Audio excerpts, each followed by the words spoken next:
All right, so I think we have everybody here, and we'll get going. So welcome to Jira Service Management Fundamentals with Expium. My name is Wade Cornett.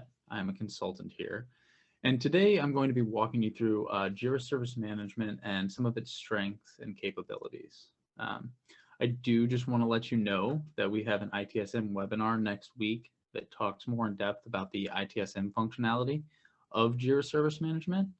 And you can sign up for that in the same way that you did for this one, and we'll post that link in the chat. Okay, so Jira Service Management, what is it and who is it for? Most people are familiar with, got the wrong thing pulled up. So most people are familiar with Jira when they get here, which is Atlassian's core issue tracking task management tool. Jira Service Management is Jira and all of the issue management capability rolled up into a service and support management tool. This allows for more advanced ticketing for internal and external customers and providing them with a service. Before we really start talking about the functionality and features of Jira Service Management, I do want to spend some time talking about the questions that we get surrounding who is this for? Really, a lot of teams are service teams, even without realizing it. They are providing a service to either internal or external customers, and often there are a lot of channels of intake. And those can include things like email, a phone call, and even someone passing you in the hallway asking you to do something for them. The problem with that is there is no clear prioritization or tracking when you are receiving requests in this manner. Because these requests are made so vaguely, there is no visibility to the requester, such as when it may be done, and that can lead to the requester bothering you for updates or going to your boss or manager and asking, when will this be done? And we don't want that.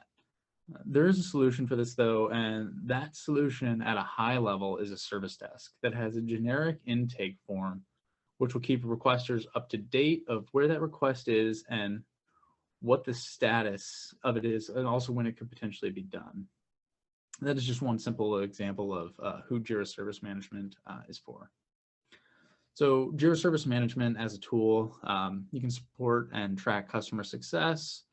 You can connect it to internal and external knowledge bases, track and maintain SLAs, prioritize and manage requests, and it has a clean and highly customizable customer portal. And also now with automation for Jira, you can automate repetitive tasks. It's actually fairly robust. So there are some advanced Jira Service Management features that I told you about, and that we'll talk more about those in the ITSM webinar next week. But Expium, who we are a platinum solution partner with Atlassian. And what that means is that we provide a series of services, first being training.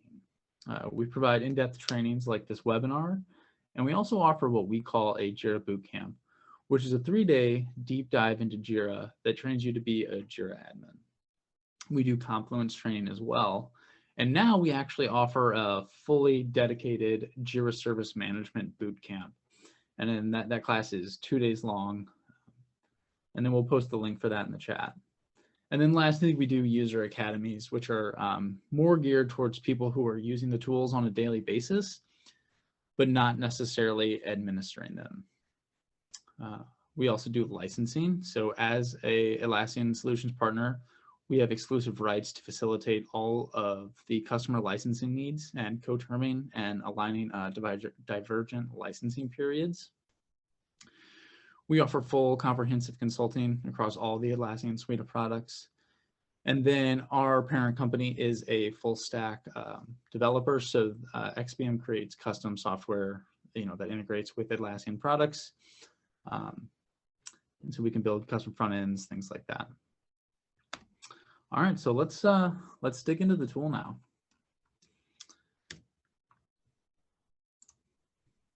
Okay.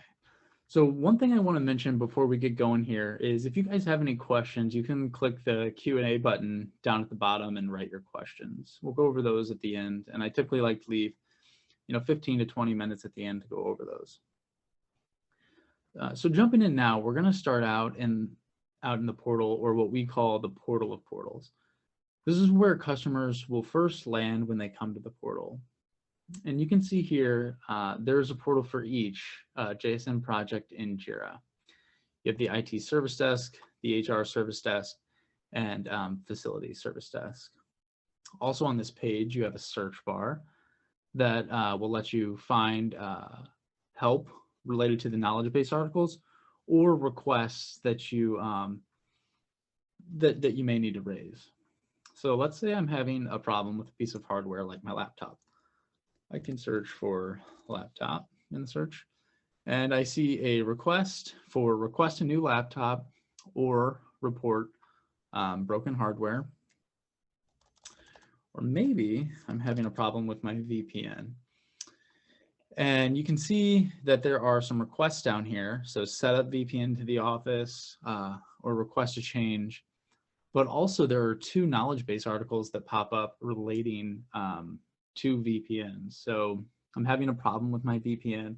I can check out this VPN troubleshooting article, and there's nothing in it, but let's just say that this was able to help me fix my problem. I can click the thumbs up, and then that would measure as a request deflected in the reports. But also here down at the bottom, maybe it didn't get me to where I needed to go, so I can then submit my request. But that really is the goal, to deflect as many tickets being created as you can to take the workload off your service desk agents. So let's go back to the portal of portals. And the first one we're going to look at is the most common portal, which is the IT service desk.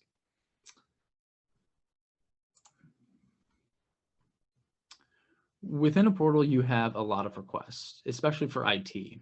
And with that being said, we like to break those requests into what we call portal groups. Within each group, you can expand them and see all of the requests within that group. So if I click computers, now I can see all the requests pertaining to computers. So let's say that I need a new laptop. I can come to this request here to request a new laptop. And we will see my form, and I will go ahead and fill this out. So I can raise this request on behalf of someone else or myself. And then my reason for requesting a new laptop is maybe I damaged it. I can provide details.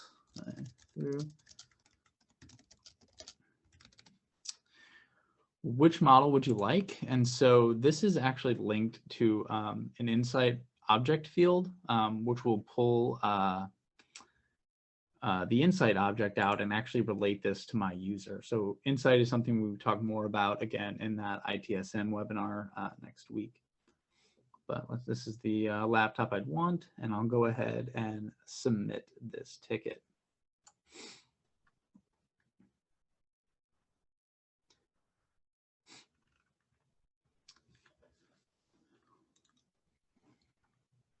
All right, so now that we've submitted our ticket, you can view all the fields that you've filled out. So the reason for requesting the new laptop, any additional details, and then which laptop I'd like. But down here at the bottom, there's also this activity feed where I can add a comment and actually communicate with the service desk agent that's handling my request. So, any update on this? And this is a full wiki editor, so you have all your editing capabilities within here, and you can also add attachments such as screenshots or upload files right in here. So the agent would then be notified that a comment was made, and they could come back in and reach back out. And you can have all your dialogue here in the activity section. Now, it is nice, as the requester, you will be able to reply to the ticket via email. So you'd get an email, for this request, and then you would be able to go in and just reply directly to that, rather than having to come back out to the portal each time. So what else we see on this page is the status that our ticket is in. Right now, this request is waiting for approval. So my laptop request needs to go through my approval process before I can actually get one. I can turn notifications on or off for my request just by clicking here. I don't know why you'd want to turn them off though.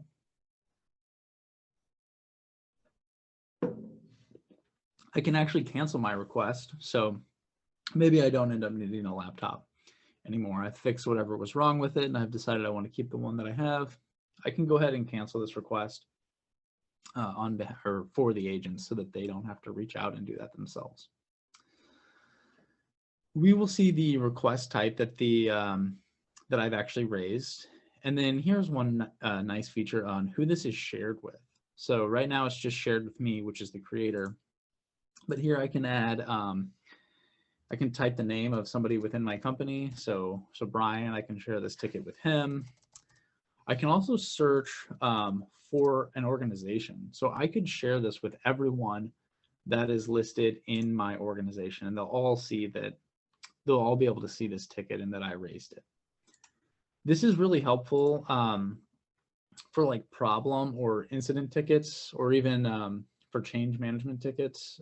So to share that across maybe your organization or your team, letting them know that, hey, I've already submitted this ticket. You guys don't need to go submit one. We don't need 9 tickets all saying that the internet's down. And again, there is one approval needed for this laptop, so that's what we're waiting on.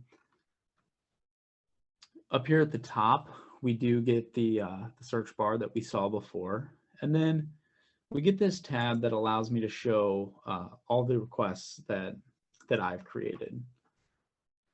So here you can see all the requests that I've ever raised in this service desk, and then most recently, my new one and which status it's in. So I can always jump back into this by clicking right there.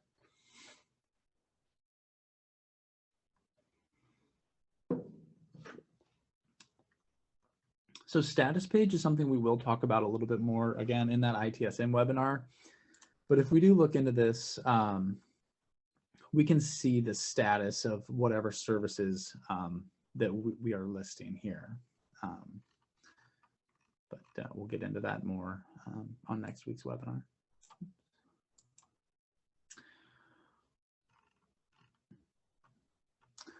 All right, so now that we've kind of gone through this and shown you what you can see here as a customer actually raising a request in your service desk, let's jump into the agent view. And I can do that by clicking this issue key here at the top. Now, a customer that does not have a license or access to the backend of Jira Service Management would not be able to do this. But since I am an admin in the backend and licensed as an agent, I can jump right back into the backend of Jira Service Management and see the requests that I raised. So here we are on the back end, and we can see the all the fields that I've raised. So the reason my equipment is damaged, why it's damaged is because I threw it against a wall, and then the insight object field for the laptop that I would like. So let's go ahead and add an approval here, or add an approver, and it automatically added Brian, but I'm going to add myself for the purpose of this example. And so now we'll see the approval option for me, since I am an approver. It says this request requires my approval, and I can approve or decline it. But I do want to show you what this looks like out in the portal as an approver. If I come back to this ticket, I would also have the option to approve or deny this out on the portal. So if you shared this with maybe the person that would be approving this, whether it was your manager or not, they could approve it directly from their email, or they could approve it out here on the portal.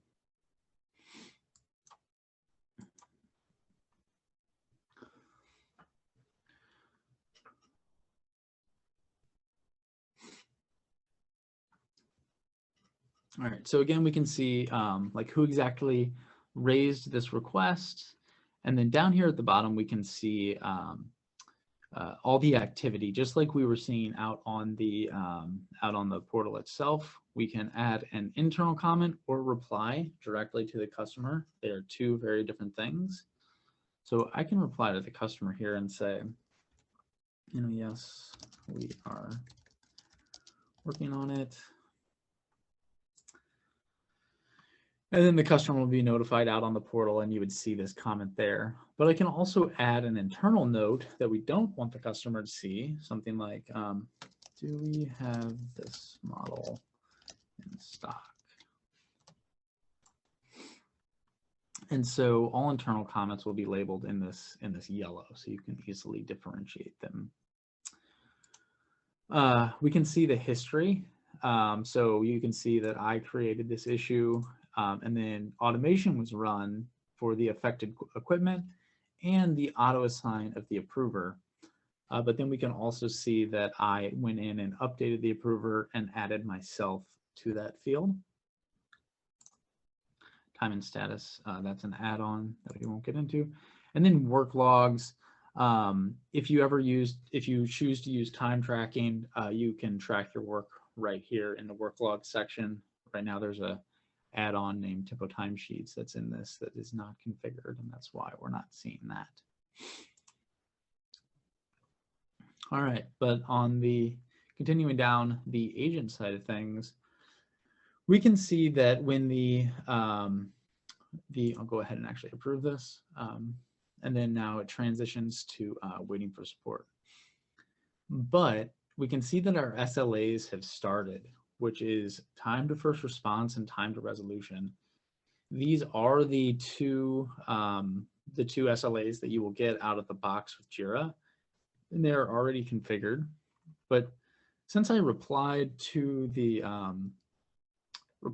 customer that raised the request, this actually, if I refresh the screen, will show that my SLA time to first response is actually has been met. So it'll be checked off with a green check mark, although it didn't do it for some reason. We had this problem yesterday, but this SLA should be met.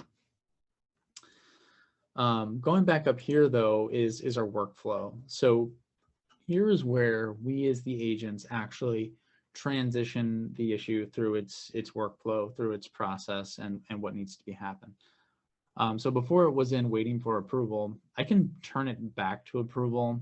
I can move it to in progress, or if I need more information from the customer, I can transition this issue to back to waiting for customer, and then the customer would be notified that they need to take action on this ticket.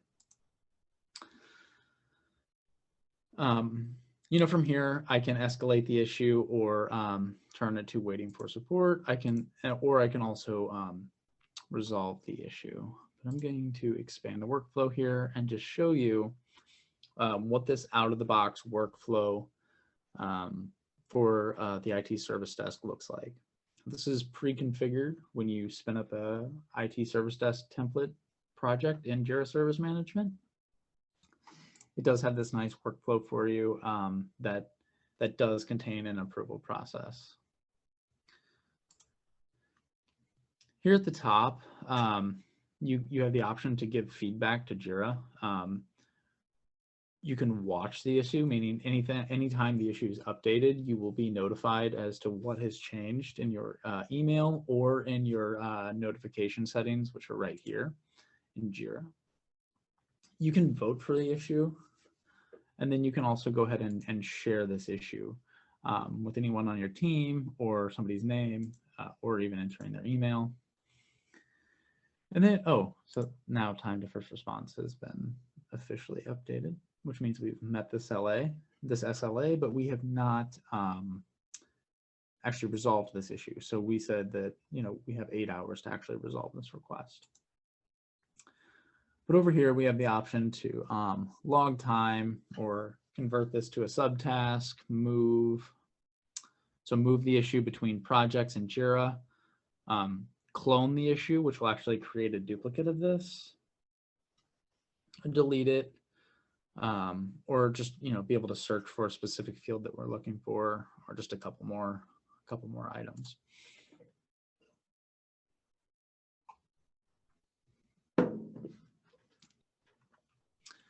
All right, moving down in the details panel, we can see the reporter, which is the person that raised this ticket.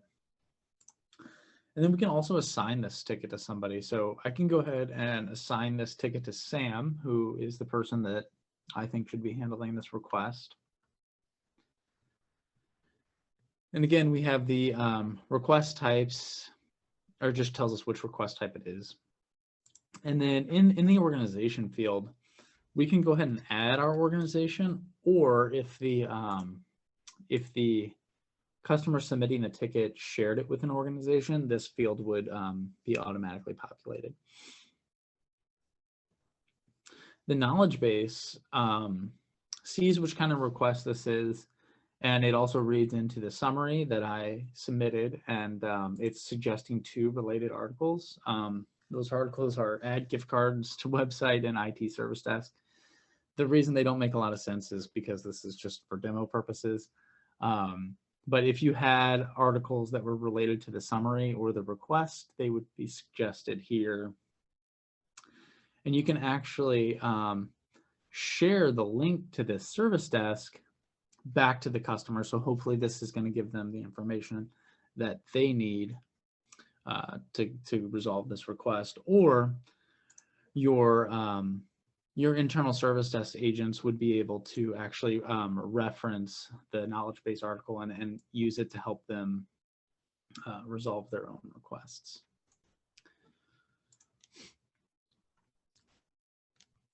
We can add components, which are like fancy labels, and assign this to a team, such as maybe we want team 1 to handle this request.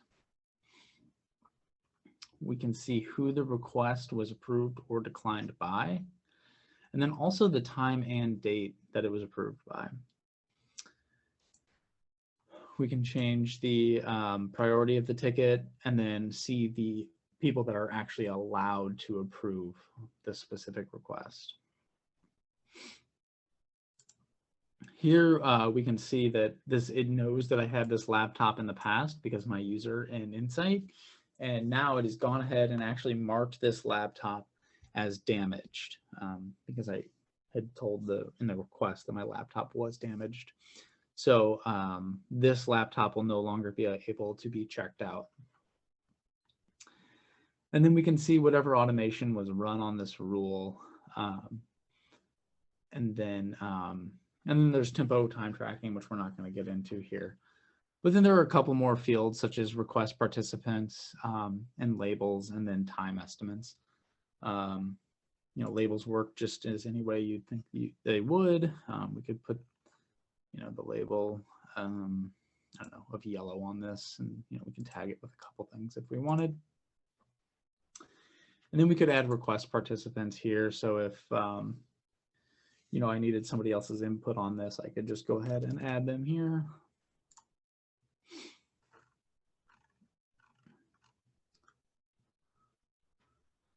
All right, so that's going to be mostly the back end and the agent detail views and how they're actually going to handle a ticket in Jira Service Management.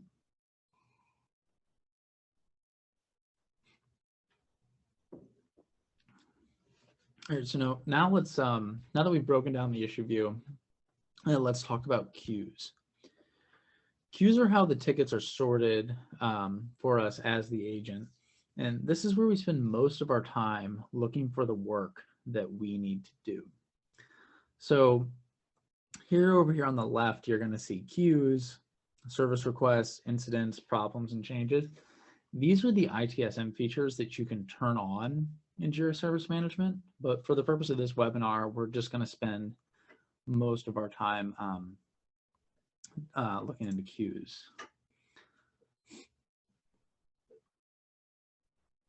So we can build out queues that make sense to the people doing the work. So for example, we have a queue for all open tickets, which will show you all of the tickets that are currently in progress in this IT service desk project. we have a queue named All My Tickets, which will show the specific agent all the work in the project that is directly assigned to them. This queue will be different for all of the agents, meaning they will only see the tickets that are specifically assigned to them.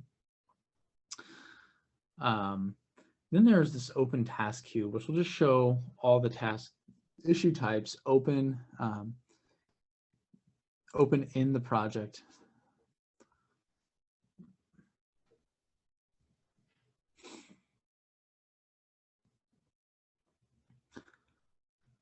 So down here, if we come into manage queues, we can see all the queues that are currently listed as a team priority, or the other fields that are listed down here, down below this fold. So when I assigned that ticket to team 1, that went ahead and actually filtered out the issue to land over here in this other queue. There is this concept of starring queues or favoriting them. So maybe I am in team 1. So I'd want to star my team 1 queue and my assigned to me queue. This just means that for me, these are the queues that show up. Starring does not take effect, across the entire instance. So it's to the user. So let's go ahead and actually walk through creating a queue. So if I click manage queues up here at the top, we'll see create a new queue. I'll be prompted to give it a name, test queue. And then what we want to filter it by. So it already gives us this resolution equals unresolved. But what else? So resolution equals unresolved. And let's just say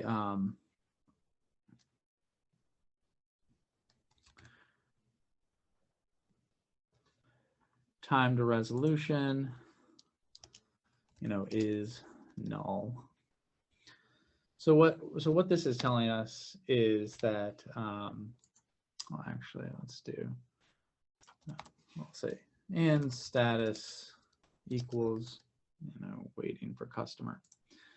So what this queue is going to show us is every issue that is in the waiting for customer status and the resolution is unresolved. I could go ahead and then create this, and I'd show it down here in my list of queues. And that's really how easy it is to create a queue. It is important to note that queues are not cross-project.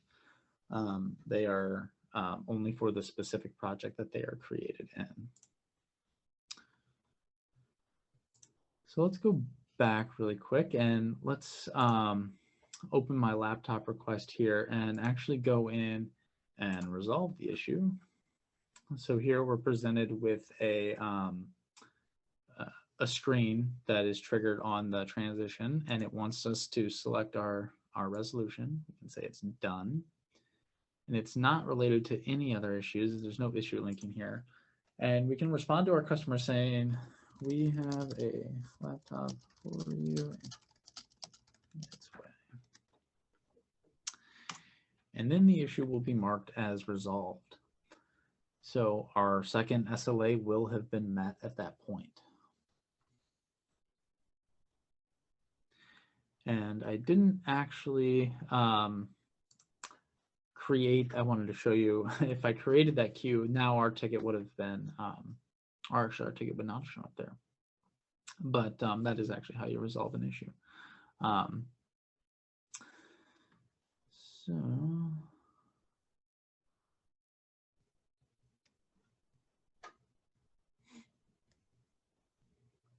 So basically queues are a way to quickly see all of your open requests. Yeah.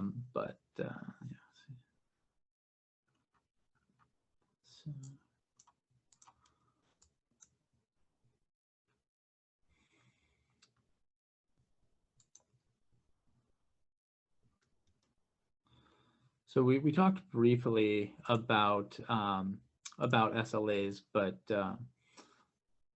I kind of want to go back to that And SLAs, for those of you that are not familiar, are service level agreements, which is basically the level of service that your team is committed to providing for your customer, whether they are an internal or external customer. SLAs are usually the goal that you commit to providing. So you were saying we are committed to meeting this goal within a certain amount of time.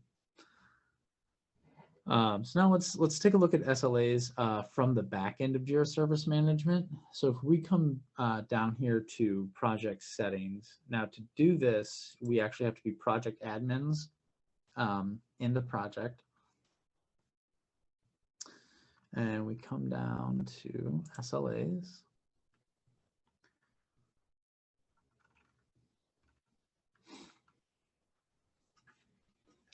So here you can see the SLAs that are configured in the project. And those are time to resolution and time to first response. And then we have time to close after resolution and time to review normal change. If we look into time to resolution, for example, we can see that we have a few categories. We have our goals, which are set for time to resolution. We have given ourselves 4 hours to resolve a request that is an incident, and then we have given ourselves 8 hours to complete a request that is a service request. And I'll talk more about the 9 to 5 calendar here in a minute. But for all remaining issues, we are not tracking an SLA for time to resolution. Now, if we scroll down, we will see the conditions for when the SLA is triggered. Our time to resolution SLA is triggered to start counting when an issue is created or when the resolution is cleared. That means that if the ticket is ever reopened and the resolution is cleared, then the SLA will start back up. We see when the time is paused on an issue, this means that whenever an issue is transitioned to pending or waiting for customer, then the time that is in those status, it will not count towards the SLA. And then lastly, we see that our SLA is done counting or finished counting time when our resolution is set.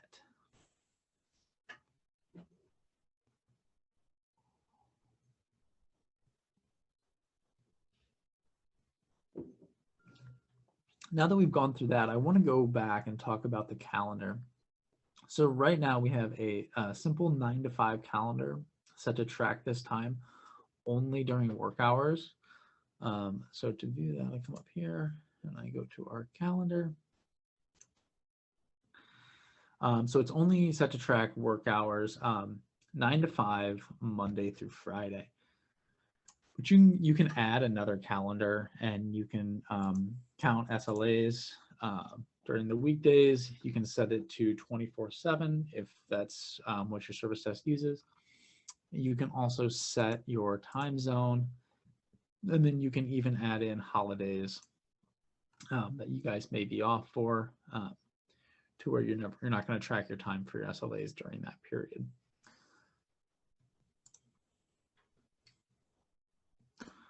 All right, so now that we've kind of looked at SLAs, the best way to track performance on these SLAs is through reports. So if we jump back to the project and we go to this reports tab here, we can see all of the native reports to Jira.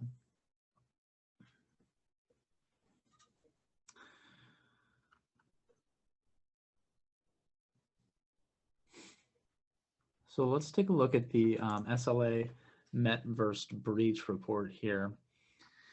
And while this is just a demo service project, so the data is not great, we can filter it to show the past 7 days, the past week, or the past month. And we can see that we met 37 SLAs and breached 62. And so we can see the month that this happened in, and then the amount met versus breached in this breakdown here, or we can see the graph view. And so that really makes us want to think, well, why is that? Why are we meeting our SLAs, or why are we not meeting our SLAs? And part of that, you may use this workload report here, which is going to show you all of the issues assigned to one person. So right now, the work in this project is fairly easily distributed throughout the users. But if you had one user who had way more issues assigned to them than all the others, that may be why they're overloaded and the rest of the team does not have enough work. So it would maybe make you think, oh, so we need to distribute this work a little bit better amongst all of our service desk agents. And one way to do that is to use automation for Jira that will actually assign in a round robin effect who the tickets are actually assigned to when they come in. Just going down the list here, there's customer satisfaction, which what this means is when a request is resolved in Jira Service Management, you can configure it to send a brief survey that is just a 5-star rating as well as a comment, and those ratings from the survey will be then listed here. Let's see if we have anything. We don't have any surveys reported, but you'd see that here for your customer satisfaction. Another report that's fairly nice, but I think it could use a little bit of work, is the requests deflected report. And what this is every time somebody goes to your request, or I'm sorry, goes to your knowledge base article, reads the article, and then clicks the like button, Jira assumes that they're not actually submitting a request since you liked the article. It says, was this helpful? And then you say yes, and hopefully you didn't submit the request. So it's not the best data, but if the request actually was deflected, or I'm sorry, if they liked the article, it would show that the request was deflected. And then you can see the amount of views on your knowledge base articles from your portal. So for the past 7 days, there's only one, but if we look at the past year by month, we can see a breakdown of how many people are viewing our knowledge bases. Now, what this means is maybe that could tell us that our knowledge base needs some work and we need to revamp those articles, or maybe we need to offer more requests out on our portal.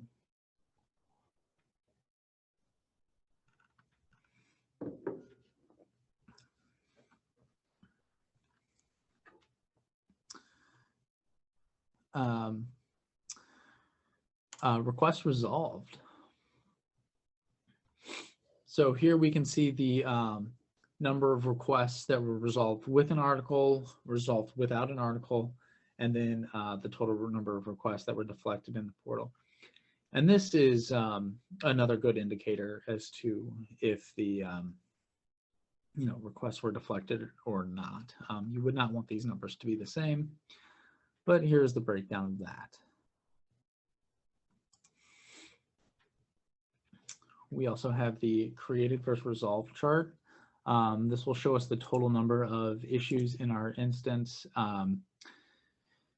that have been created versus the number that have been resolved, which is a fairly decent report that you may be interested in. Time to resolution. This goes on the SLA, so our average time to resolution is 85 hours. Obviously, that's really bad, but these issues just usually stay active for a very long time because this is a demo instance. Now we've talked about the SLAs, the met versus breached. Now if we go to incidents by priority, these are for people that are submitting incidents into a different Jira Service project that we have out there. We can see the priority that they are. So high, most of them are, there's one high, but most are a low priority. And then there's the SLA success rate. So 32% on time to first response are met, and then 37% the time to resolution has been set.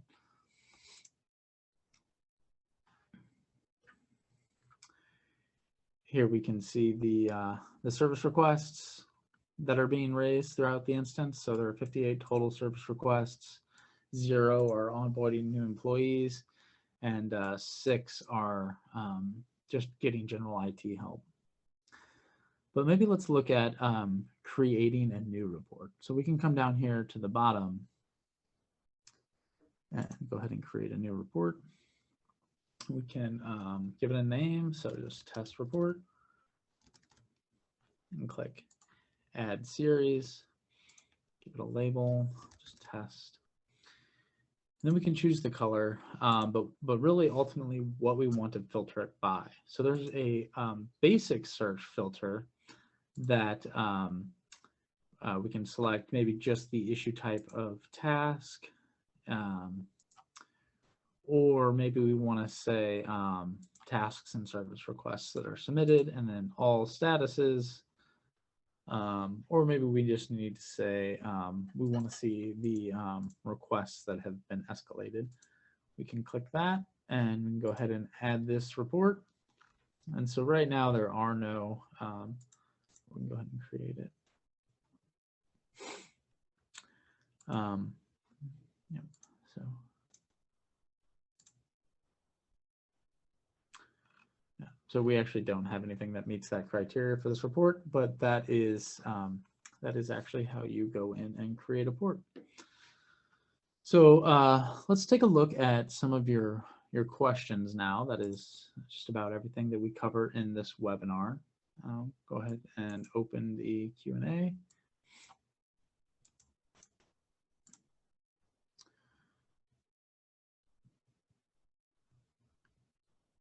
Okay, so somebody wants to see how to configure the forms for request types. Yeah, so we can go ahead and we can show that. So if you go to project settings, you can come up here to request types and either create a new request type, or if we dive into one that has already been created, we can look at this. And so we're going to click the request form, and we see the fields that are actually out there right now, which are summary, description, and attachment. We can go ahead and add a new field, and it's going to show us all of the fields that are associated with our create screen, right? So if we don't see a field that we need here, we need to actually go in and add that to our create screen. But maybe we need to add the support team field as well as labels, and we want the customer to select those. We can just click add, and now labels and support team are on our list, or on our form for the request. So let's go ahead and remove those though. And then now, very recently, well, a while ago, Atlassian bought a product called Proforma. It was an add-on in the marketplace, but it was very popular. So they've been working on integrating Proforma into all Jira Service Management instances. And so now that this is integrated, it'll show up in your project settings tab under forms. And now we can go and actually create a dynamic form that the requesters can submit. So what that would look like is something like this. It's very similar to Confluence if you're used to using that. But we have, we can select a drop-down list, give it a name, say, what do you need help with? And then the choices, we could say IT, HR, then I don't know, maybe facilities, right? So we can just fill out this form with information. And then what we can do, and what makes forms really nice, is the conditional level of formatting. We can add a section here and then only show the section conditionally when the field that I just created, what do you need help with, is IT. And so now that this is set, we can add another drop-down field. What is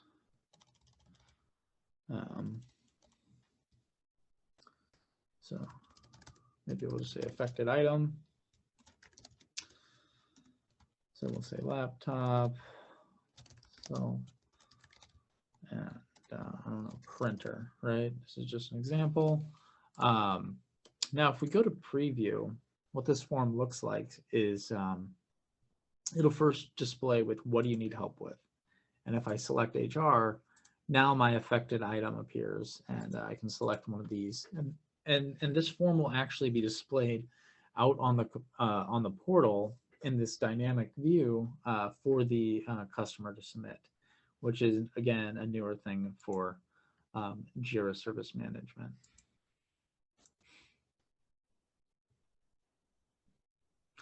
Somebody wants to see the integration between Jira software and Jira Service Management.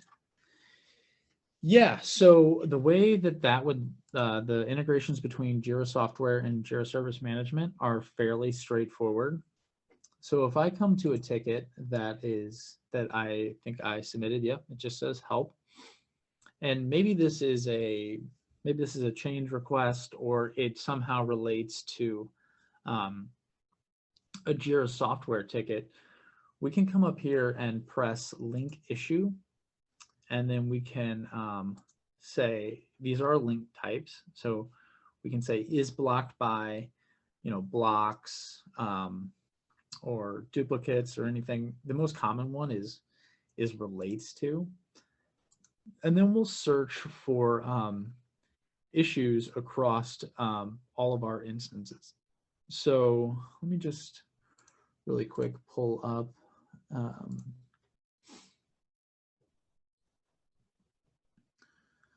so I think we said, yeah, so here's one, ASAG, oh, I'm sorry, it's just AG-3.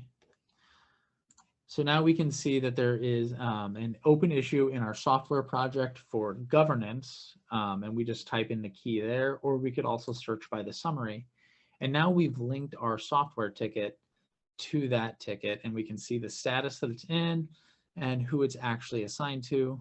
But now if I can quickly switch over to my Jira software project, and now I'm viewing the Jira software issue. And then I can quickly jump back to the IT request that was raised. So you can quickly jump between the two projects, and that is how you are going to link your Jira software projects to your Jira Service Management projects. But I'm going to unlink this issue. So another question. Can these forms be accessed by the public? Yeah, they can. So let me jump back to forms.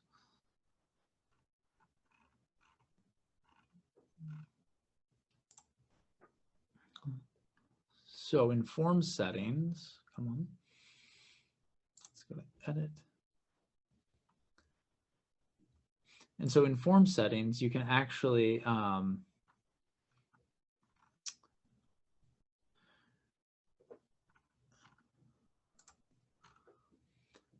okay, so here's what's happening here. This instance does not have the full update of forms, but in most newer cloud instances, and these are rolling updates, but in most newer cloud instances, you can generate a link to the form and have people access your form and be able to submit a ticket directly from the form via a web link, and you can put that wherever you'd like, and that'll actually create a ticket that way as well.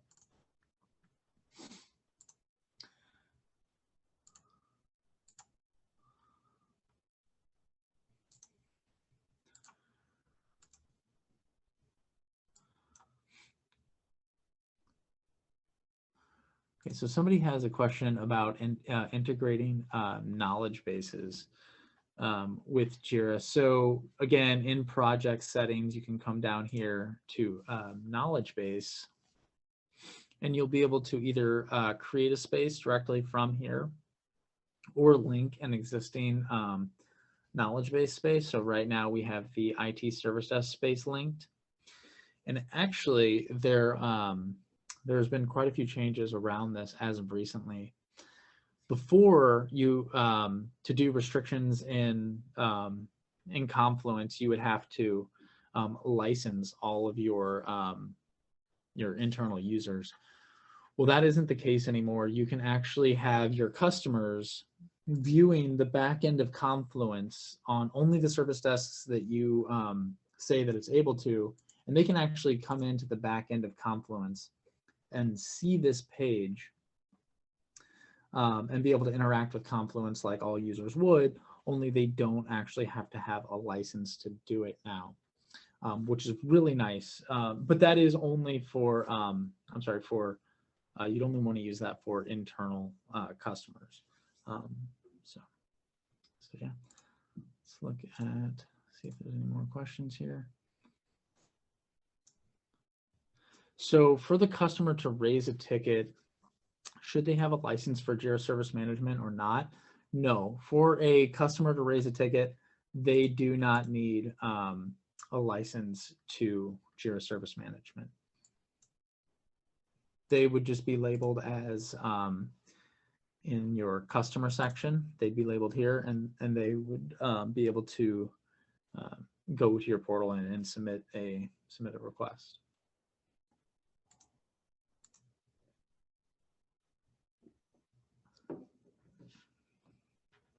All right, well, that looks about all the questions that we have. I don't mind sitting around for a few more minutes. I do have one more question. The knowledge base is now free with the integration, correct? Yes, so Confluence is not free, but to be able to view the knowledge base section, internal customers do not need a Jira Service Management license to do that now when they are linked to your Jira Service Management project. That is correct.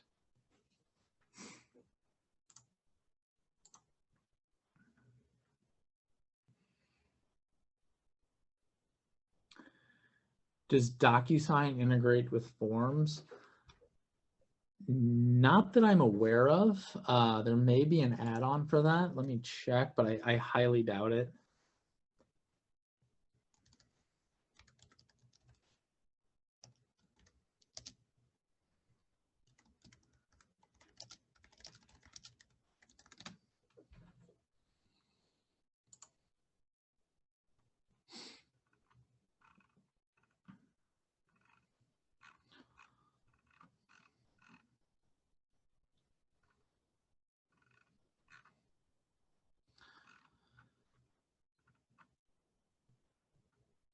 So it does look like there's an integration between DocuSign and Jira software. It doesn't look like it. It doesn't look like it integrates with the Jira Service Management forms. I have to look into this a little bit more, but I will have my coordinators drop this in the chat for you, and you can look into this if you'd like.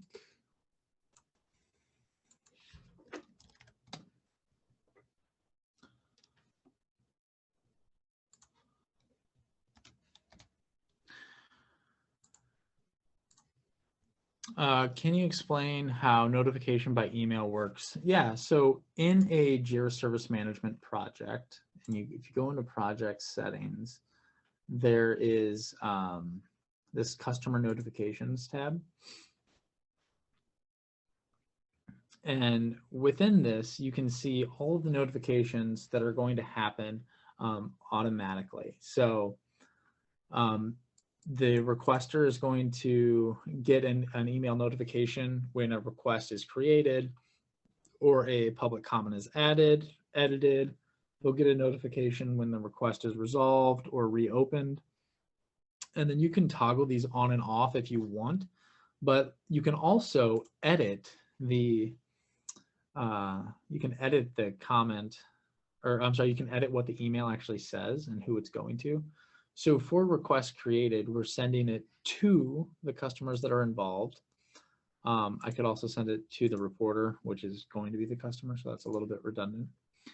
And then we can customize the email that they're actually getting. So we can include whatever links that maybe we're interested in.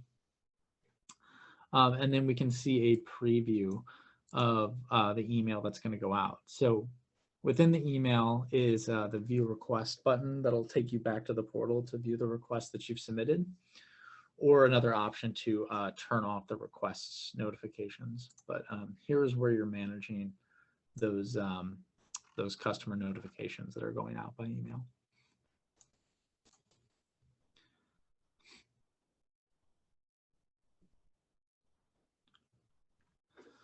So there's another question. Do you need Jira software, or can you run completely off Jira Service Management? Why would you need both? So you do not need Jira software. You can use just Jira Service Management as your service desk. But why you would need both? There's a lot of reasons. One is to link your change requests coming in from the portal to the development team that's actually going to be handling those changes, or if you're using Jira to track any number of your internal processes. That's what you really use Jira software for, not necessarily Jira Service Management. I hope that answers your question, but you can use standalone Jira Service Management without Jira software. Got about time for one more question, and that is, what about the configuration of the email server? So yeah, if we go to email requests here in project settings, it's going to use this default server that is configured through Atlassian when you spin up your instance. You can give it a different name, so it'll be whatever at the name of your instance .atlassian.net. And then you can also connect a custom email account, so maybe your Microsoft account, another account that you may have, or a Google account, and it'll use that mail server for that. But I think that is all we have time for. I appreciate you guys attending, and if you have any other questions, please feel free to go to our website and email us your questions there. Thank you. Bye.